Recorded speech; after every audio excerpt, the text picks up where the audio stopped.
Okay, so everyone hates you. That's 400 million people if you live in the United States, 8.2 billion people if you live on Earth, and that is completely bullshit. The likelihood of 8.2 billion people agreeing on one thing is low, but never zero. So let's say for a moment that your assumption that everyone hates you is true. What does that exactly mean? What does it mean to be hated? Do you fit that definition? And does everybody else fit the definition of hating you? On top of that, what does any of this have to do with love? Well, stick to the end of this video and we'll probably find out the answers to all of those questions. Hate is an emotion. It's a very strong emotion, and it's left up to us to interpret whether or not we hate something. By its very definition, it is the extreme dislike of someone or something. Now, what that definition tells us is that hate is difficult to define universally. You can't look at something and say that is hated by everybody. It's not a factual statement. I'm sure that somebody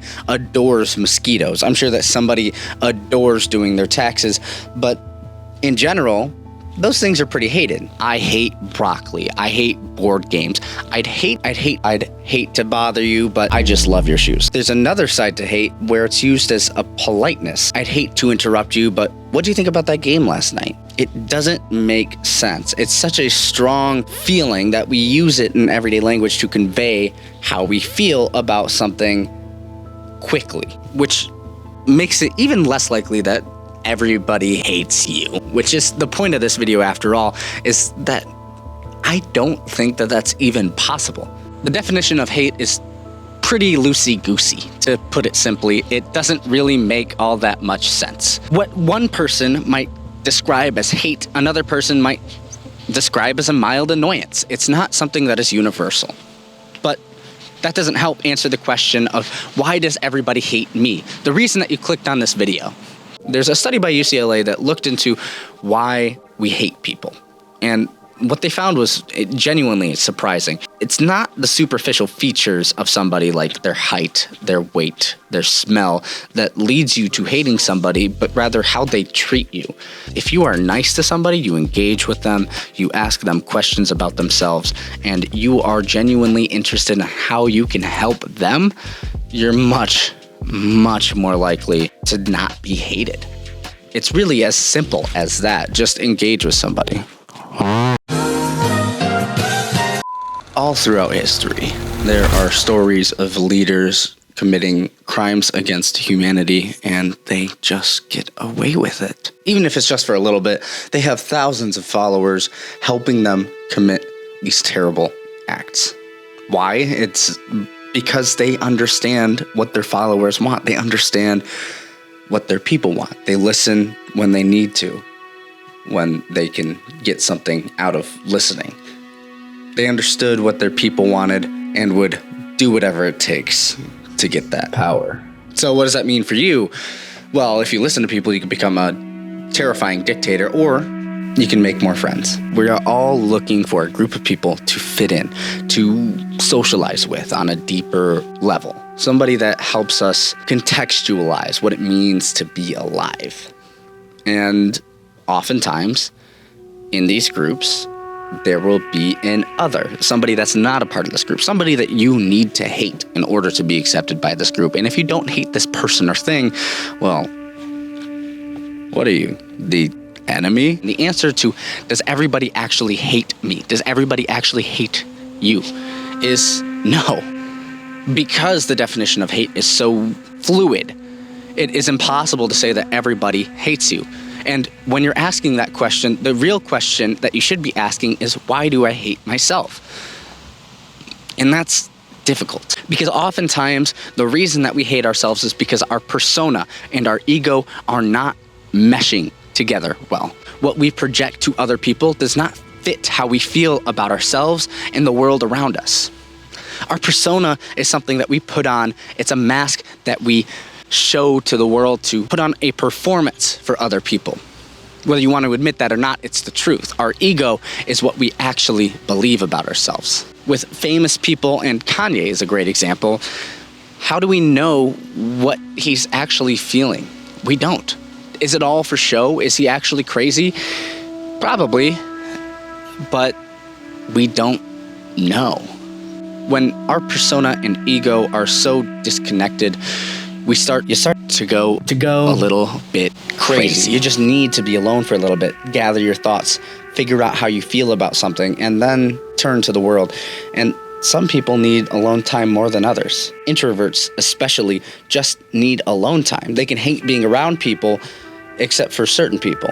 And this is because those people don't make them feel like they have to perform. They have to change who they are. Their persona and ego are intertwined when they're with these people. The world doesn't make sense because we can't make sense of ourselves, and we feel like everyone and everything is against us. The world hates us, and that's just not true. The other weird thing about hate is that we are often conditioned to hate things. We hate not having money, not having a job, not being well-to-do. We also hate other people that aren't a part of our tribe, our group, and that's conditioned from birth. That is not built into us. Hatred is an emotion that we all share, but it is one of the few emotions that can be passed on from generation to generation. Hate is cold and calculated. It's, I don't like this person and I'm going to ruin their day. Which leads us to the last question that I asked way back at the beginning of this video is, what does this all have to do with love? University College London did a study on the hate circuit, and what they found is that it lights up very similar parts of the brain to the love circuit. The only thing is that the hate circuit is not lighting up the amygdala at all. It's also lighting up these two portions of the brain which are associated with logic and reasoning, unlike the love circuit. So it's reasonable to argue that hate isn't even an emotion, it's a calculated thought.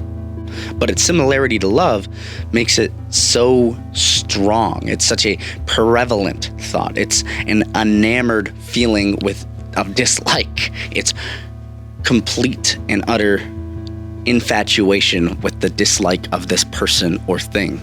And the beautiful thing that this study shows us is that if we were to just stop for a moment, stop thinking so logically about why we hate somebody, if we just chose to help somebody out, even when it didn't make sense, even when you're not getting what you put into that relationship out of that relationship, we can choose love. It's a hard choice, it's a tough choice, but at the end of the day, love and hate are so intertwined that if we were to just decide to stop thinking and feel, we could have more love in the world, more love in our lives. So if somebody's hating you, maybe they just love you and don't know what to do about it. Maybe they're just calculated. But that's just not the way the world works. Love can't exist without hate. Hate can't exist without love. And because of that, I believe that these emotions and feelings are often confused for one another. And love is just as hard to define as hate. We've been trying to figure out what this emotion is. The complete disregard for one's own being in order to help and propagate another person or thing. Whether it's the things that you do or a person that you love, doing things doesn't always have to have a reason. We don't have to work out to stay in shape. We can work out because we love it. We don't have to be with this person because they are good to me. We can be with this person because we love them. We can't exactly describe it, but they make me happy when I'm around them. So if you find that you are infatuated with somebody, even though it doesn't make sense, and you know it doesn't make sense, that might just be love. But if you are always thinking about this person and you're trying to calculate how you could be with somebody, maybe it's just the hatred of being alone that is guiding you to try to be with somebody. And because of that hatred, you think that you love the person that is in front of you. Since the beginning of time, we have been trying to describe in words what love is. Whether it's cave paintings or the movie Interstellar, the only conclusion we've ever been able to come to is that love is indescribable. It is what it is. It's something you can only observe, something you can only feel. It's prevalent. It's in the network, the math of the universe, but it is not something that we can teach people how to feel. And I'll leave you with this thought. It's so much easier to hate something than to love it. To look at something new and different and not try to think about it logically, but say that is a wonderful experience that that person or thing is having. Because love is something we can only experience ourselves. It's not an emotion that is easily shared between people. But when it does happen, beautiful things come out of it. And love and hate are so intertwined. Hate is disgusting, gross, and logical, cold, unfeeling. Love is warm, red, ridiculous, and stupid. They are two emotions so intertwined, they can't exist without each other. And that's kind of the beauty of it. That's kind of why this whole experience that we are experiencing together is so beautiful, so magical. Because there are still things that we have yet to learn, yet to describe, yet to find out. And the way that I like to think about it is we will find out more things together if we work together and love each other. Which is kind of a lame way to end a video, but there's one last thing I'd like to say. And that is, when given the choice between love and hate, choose love. We have the power to choose, and I think we should choose the nicer of the two options. And with that, thank you for watching. Goodbye.